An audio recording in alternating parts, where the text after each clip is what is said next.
Welcome to Obesity Management and Prevention, Behavioral Modification and New Directions in Obesity Care, a presentation for healthcare professionals.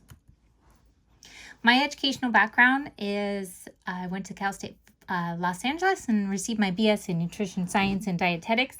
I went to the Global College of Natural Medicine, received a certification in nutritional consulting, went to Cottonwood College and received my AA in Biblical Studies, where I was able to study Jewish dietary law. And Middle Tennessee University is my current university, where I am a graduate student studying my MPS in nutrition leadership. Due to the complexity of obesity, a comprehensive approach is needed for management and prevention. Diet and exercise alone are not working to decrease obesity rates. Today's presentation focuses on behavioral modifications and the latest insights. The objective is to help healthcare professionals educate clients on a holistic approach to managing and preventing obesity. Obesity facts. Nearly 75% of the United States is overweight, including obesity. 1 in 8 people in the world are living with obesity, and the obesity rate has doubled for adults and quadrupled among children and adolescents since 1990. Obesity poses great potential health effects, including heart disease, type 2 diabetes, prediabetes, childhood diabetes, asthma, reactive airway disease, high blood pressure, obstructive sleep apnea, high cholesterol, non-alcoholic fatty liver disease, POS or polycystic ovary syndrome, and osteoarthritis, and many other issues. This is me dieting, and this is from my personal experience that dieting does not work, dieting alone. I tried dieting for 30 years, and I know that's just me personally, but the statistics are that 95% of all dieters will regain their lost weight in 1 to 5 years. Only 20% of people who lose weight will keep it off permanently, and 45% of American women are on a diet at any given day. My my victory came through behavioral and environmental modifications. So I just wanted to share those and also present some of the scientific evidence behind some of these behavioral modifications. So I just on a side note, mindful eating was really, it can be difficult, but I do want to share that was key in me personally having success after 30 years of struggling. My 3-step plan is behavioral modification, specifically mindful eating, individual, which is supporting the microbiome, and environmental, which is avoiding obesogens. Of course, we cannot avoid them completely, but that we can tell our clients different ways to get less obesogens in our diet. So what is mindful eating? Mindfulness in itself is maintaining a moment-by-moment awareness of our thoughts, feelings, bodily sensations, and surrounding environment through a gentle, nurturing, non-judgment, and acceptance lens, I guess you would say. So is mindful eating an evidence-based practice? That is the question. So it's a little difficult to quantify mindful eating, and the research is rather inconclusive. But there are studies that do show that mindful eating aids in weight loss, can improve digestion, improves ability to recognize hunger and satiety levels, and that is what comes in with the improved digestion, because people aren't eating more than their body is ready to break down. It reduces stress eating. It can help reduce cortisol, known as the stress hormone. It can help with weight maintenance without having to continually count calories. Practical applications of mindful eating. Deep breaths before eating and simply being grateful for your food. Focusing on the present moment and letting go of eating at our desk or being busy and having other things on our mind. So really focusing on what you're eating and being in the moment. Accepting one's feelings, thoughts, and what the body is communicating, not emotional eating, and being aware of emotional eating. I would add to that journaling our emotions when we do feel like overeating or eating something that may not be optimal for our goals or health. Eating slowly, and again, listening to those hunger and satiety cues. I call it a 0, 5, 10. It's not mine. It's actually from a book called Thin Within, but I would encourage you as healthcare professionals to try this yourselves. Just really asking yourself, am I physically hungry? And if you're not able to say, I call that 0, right? So if you can't say for sure that you're physically hungry, that you're at a 0, your stomach's growling, your mouth's watering, you can smell In-N-Out Burger for miles away. Or I don't know, you're in Tennessee. Let's see. You guys might not have In-N-Out Burger. But anyway, so that you know you're physically hungry. Now 10 is Thanksgiving stuffed, and that's that uncomfortable too full feeling. And 5 is just enough, just satisfied. So finding a 0 isn't too difficult. Finding a 5 can be a little more challenging. So before you do this with your clients, I would suggest doing it yourself and getting familiar with reconnecting with your body's natural hunger and satiety signals. The body's definitely talking. It's just the world's so loud we can't always hear.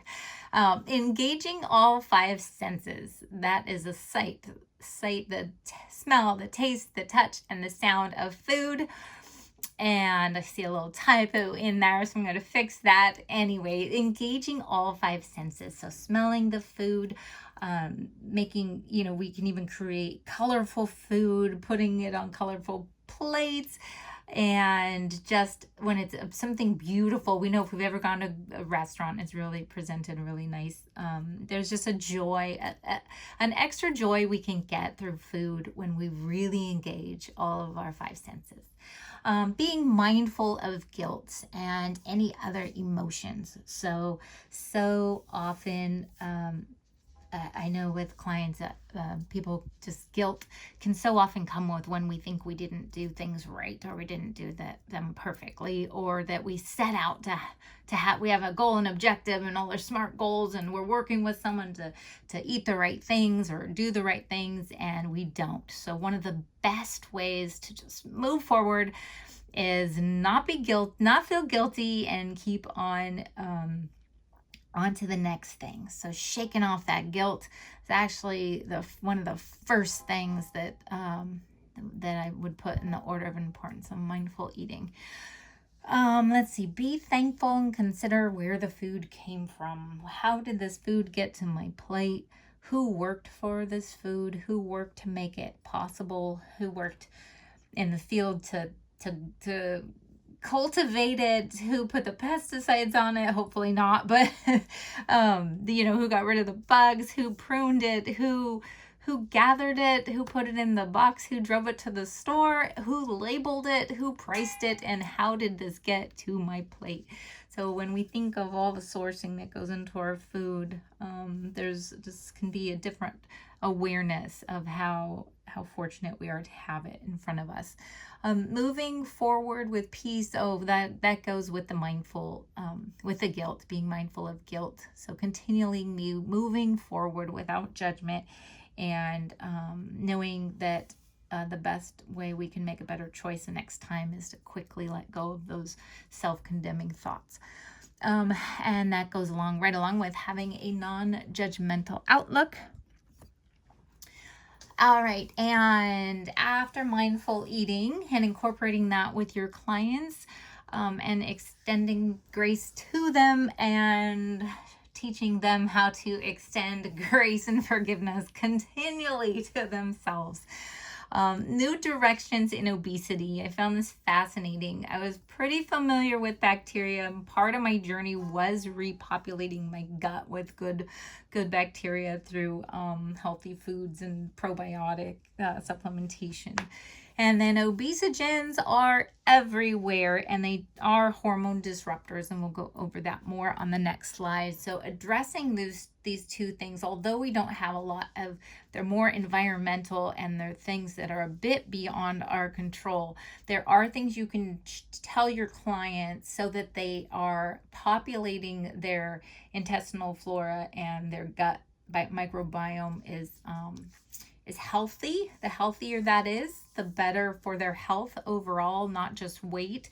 And obesogens, yeah, those are everywhere, but the less that the more, there are ways to avoid them. So I just wanted to equip you today to just present that to your clients when you're working with them or patients. So first we've got bacteria. So bacteria, our choices impact our bacteria and microbial diversity. Those little bacteria guys, actually, when I always think of, the holidays and you're eating all this sugar and stuff and you start to crave more junk food. It's like they've actually done studies that the bacteria themselves, there's like the guys that like good foods and healthy foods, and there's the guys that actually like crave junk food. So the more I always say the dog we feed wins, right? So you've got your good bacteria, bad bacteria. So the more we feed the good guys good stuff, the fibers and R2 starch, the resistant starches and all this stuff. So dietary choices, imbalances in gut bacteria contribute, or they may contribute to obesity. I cited a few studies in the references, not cited studies, but they're in the references. And we learned them in class, which was awesome. Gut bacteria microbiome influences metabolism and weight regulation. Lifestyle also affects that's genetic. Sorry, that's not bacteria, but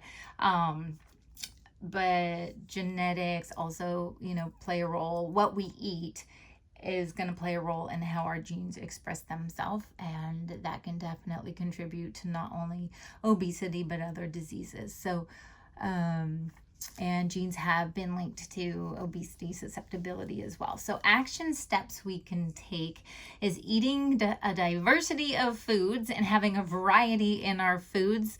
Oh, another typo. Okay, gotta fix that. A variety in our foods. So I am a creature of habit. So I would encourage you to, anything I do with my clients, or patients, I want to do myself, right? So people are only going to listen. It's like our kids, they do what you do, not what you say. So going and eating, I kind of force myself to go and eat different variety of foods. There's a Vietnamese restaurant down the street and there's Indian food, and I try to have foods that I've never had before, even though I would say that I tend to eat the same things when I'm home. So diversity of foods, get all those different microbes. If you're a traveler, awesome. The more different foods you get, the more of those good different bacteria you get. Some might be pathogenic and not awesome, but for the most part, since I think it's 90+% of bacteria are non-pathogenic. So get those good bacteria as much as you can in different kinds of food, eating the fiber and the prebiotic foods, eating yogurt, fermented foods, and asking your healthcare or having them ask their healthcare provider about probiotic supplements. And let's see, sorry, I had some technical difficulties here. Eating diversely, again, we're actually made up of more microbes than we are of cells. We have estimated, I don't think anyone's ever counted them, but 39 trillion microbial cells. We've got bacteria, viruses, fungi, all kinds of fun living stuff in our body. So diversity of food impacts the gut microbiome. Vegetables, you've got those resistant starches, fermented foods like I mentioned, probiotics. Sugar and processed foods can really wreak havoc on the intestinal flora population. So avoiding sugar, and then we've got candida and other little guys that go crazy. So avoiding sugar and processed foods as much as possible. Beyond genetics, we've got epigenetics. Studies show how behavior and environment can actually change on how our genes work and the way that they express themselves. I would also say that I don't know that I cited this, so I'll add this. Sorry, side note, but also the um, behavioral issues have been linked to the microbiome as well. So that's just a little side note. But I know you know all this stuff. We literally are what we eat. Let's see. Obesogens. So obesogens are everywhere. They are in plastics, pesticides, certain food additives. These chemicals disrupt hormonal signaling and they may lead to weight gain. They also mess with hormones. Anyone who's going through menopause doesn't want to do any more of that than necessary. And these endocrine disrupting compounds, as I mentioned, are in all different kinds of things, even in the, the air we breathe. We've got those CFCs, and those aren't.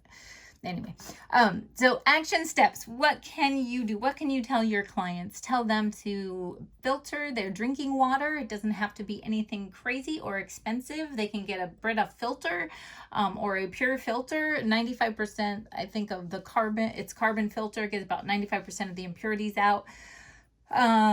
Let's see, can use stainless water bottles instead of plastic water bottles. If they do drink bottled water, maybe keep it out of the sun, so those plastics, especially when it's a thinner plastics, won't leach into the actual water. I don't know that that's evidence-based, so don't quote me on that one. Use natural household products when possible. The least amount of toxic chemicals in our body and on our skin and all that stuff, the better. Eliminate the use of plastics. I know it's not always practical, but as much as possible. And avoid ultra processed foods. I always say if you could find it in a garden, it's probably a good idea to eat it. Let's see, to go more into details so that you can tell them where to find these. BPAs are usually in plastics. They line foods, and they also, beverage cans are lined with BPA. Not so much anymore. They're getting stricter on that, but really the more natural the state of the food we eat, the less we're going to be involved, the less we're going to be getting toxins from beverage cans or plastics. Let's see. I should have looked this up. Phthalates are man-made chemicals used to make plastic. I don't know how to pronounce that. My apologies. So avoiding plastics in general, and avoiding glass is great. If you can store stuff in glass, I know it's not always practical, but it definitely is a step in the right direction. Atrazine is a widely used herbicide, so I know it can be pricey, but eat organic. After 20 whatever years of being a single parent and very, very broke most of the time, I had to really budget. You can go on, I believe it is www.organic.org. I think it is. They have you can actually budget and kind of like budget for eating organic, because we can cut out some lattes or some other extras in our life if we really want to make that organic foods a priority. But I know it's really pricey these days. But do encourage your clients to eat organic, or your patients. Organotins are compounds used in paints and pesticides. Organotins, again, if I'm saying that wrong, I apologize, they're industrial compounds. PFOAs are a surfactant used in non-stick cookware. So if you can use copper, I think copper is really good, and stainless, anything that's not a non-stick cookware. It's not as fun to cook with, but definitely gonna keep those heavy metals out of your blood stream. And let's see what else. Stress. I just want to add this in because obviously stress and cortisol interferes with leptin communication, and cortisol is a stress hormone. So when we are stressed, we are not getting that message or that same it can interfere with the message of feeling full. And that's why we can eat a huge bag of potato chips if we're stressed out and we never really feel full. So that's me anyway. So I would say stress is a huge factor in trying to help people with obesity. So mindfulness, I already mentioned. Laughter releases those endorphins, and a lot of times when people are going for food, or especially junk food, they're just trying to medicate with food. They just want that serotonin, the feel good hormones, the dopamine. They want to feel good because life's challenging. I threw in forgiveness because that's forgiving self and letting go, not carrying too much stuff. All of that can burden the mind and the will, and whatever's in the whatever we can't handle in the mind and the will goes on the body. I'm saying things and I'm claiming things that don't have scientific evidence base, so we'll drop all of that. So this is just a personal slide, things that I on my journey found successful, from helped me to succeed in battling my weight. Also, margin is when we go back to back to back and don't have any in-between time. So that can really increase your cortisol levels when you're just overscheduling yourself, and very guilty of that, not saying no. So setting margin. If you need to be somewhere, give yourself 15 extra minutes. If you get there and the traffic is light, then you can sit on your phone, whatever. So building margin, I call it, into your life can really help to bring those cortisol levels down. And let's see, I won't go too much more into stress. And let's see. So I've got a question for you to see if you were paying attention. What describes mindfulness? Is it to have a good memory, thinking about food in between meals, being aware of our thoughts, feelings, and surroundings, and being present, or when your body tells you that you are full? I'll give you a minute. Okay, that's it. Are you ready? C, being aware of our thoughts, feelings, and surroundings, and being present. That is the answer to question 1. And I need a period at the end of present, so pardon my typos. Question 2, what does 0 mean in mindful eating? You are physically hungry. You lost 0 pounds. The food has 0 carbohydrates. Don't we wish? Or feeling 0 guilt. Question 2, drum roll. Are you ready? And it says answer to question 3. So this is actually answer to question 2. What does 0 mean in mindful eating? It means that you are physically hungry. So give yourself a hand if you got those right.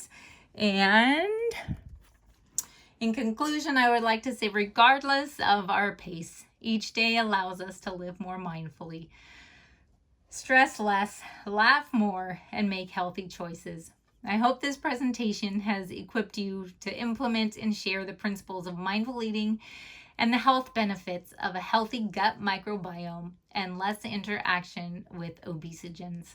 The mind, the microbiome, and the long-term health effects of obesogens are newer areas of research. I hope this small changes, first I hope that they find more research in those areas and that people realize obesity is not just because they are overeaters.